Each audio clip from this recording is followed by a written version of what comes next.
Mazaja nindo bata, kana mazaga watu kwata, bata zona nitibata, nasoba, diga titiki, kauzi mawapindira muchiki, dosi andava yita siki, wano zara gavari wiki, kauzi ngoma diga ditevisi, dasi anana na mefisi, dome fisi, kauzi kutibida no bata, asombo kwata, dati jindara magabata ya nyuka aso, dirisi kupigi aso, doba na pula mamaso.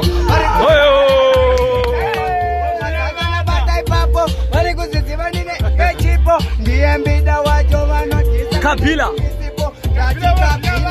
Kabila dikupigila kana ndaimba wesevo wila kungecha fila makikitila Omega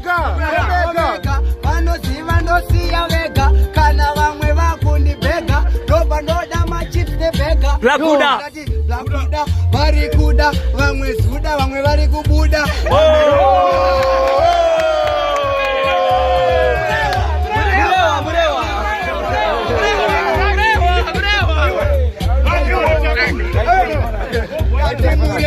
Ndopandasiya kwa zvakarewa musoro vamwe vakagerwa vamwe vacho vari kucherwa tukwenda kupablos ndati kupablosi vamwe vobvati makabosi vamwe vobvoshedza kebosi vamwe vobvati madhebhosi vamwe marebosi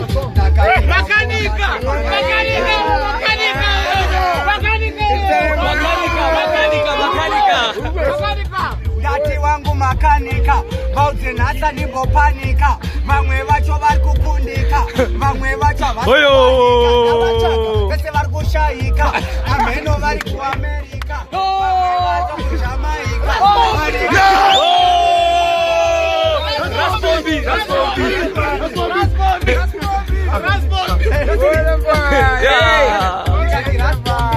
kumfombi kandai madhombi